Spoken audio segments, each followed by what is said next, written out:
Right, this is a quick comparison against, or the remainder of my comparison at least, from against the Eheim 9500 and the OW-25 from Jebao. Now, here you can see that this is quite a powerful pump. It's really putting out the power with a strong grip, and it's got good force on it. This is working at its maximum power, the Eheim pump, whereas this is sort of working on a bit more of a lower tempo. So if I change the Jebao to a constant flow, just done by the mode settings here, so now it's on constant, and increase it to its maximum power, you can see that they're both quite closely matched in terms of the surface agitation perspective.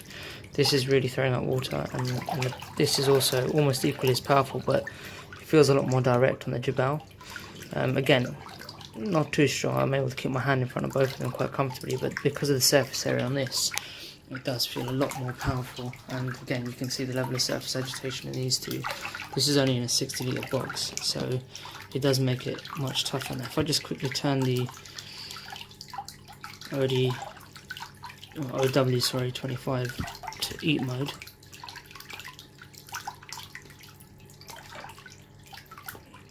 which is done by holding down the speed button, that's basically shut it off for the moment.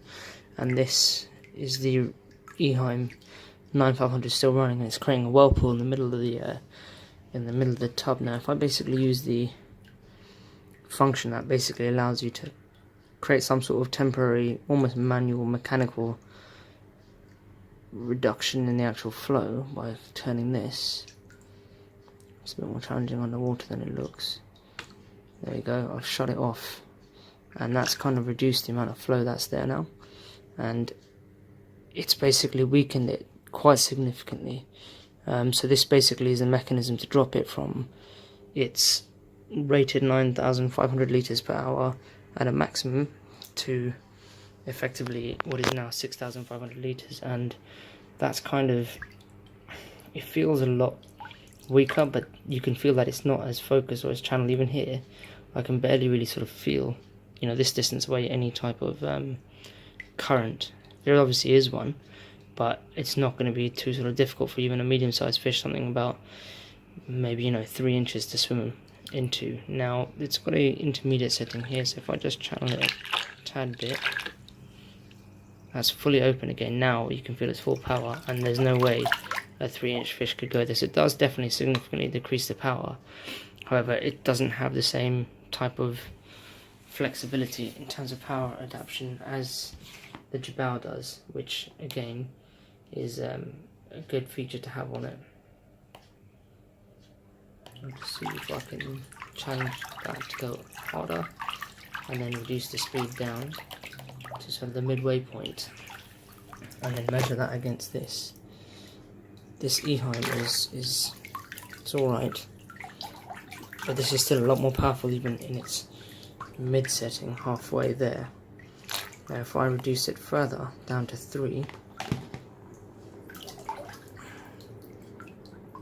that's sort of almost more closely matched between the two. So I think again, like, this pump is much better in that price range because it gives you so much more flexibility across so many more bandwidths. You can even tone it right down, but you can feel that it's still quite a focused flow, whereas this doesn't feel so focused over here, just a shorter distance away.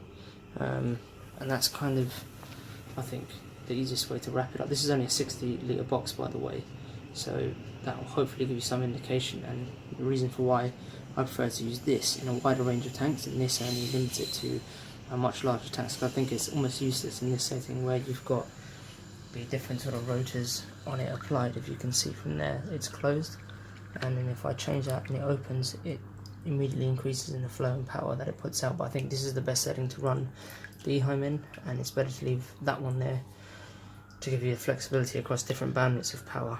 I hope, whilst this review is not great and it is on the floor in my bathroom and not in a fish tank, and that's specifically been done because I don't want to upset loads of fish, I hope that helps you guys trying to make some purchase decisions out here and gives you a bit more of a sort of useful view in terms of what you would want to use the two things for. Again, obviously this has a lot more features than the OW, like waves, and gives you different types of almost settings that mimic real life water situations that the fish would live in naturally. But having said that, of course, we tend to buy our fish from farms, and most of them have never really been wild caught in the first place. But again, hope this is useful. Cheers, and thank you for watching.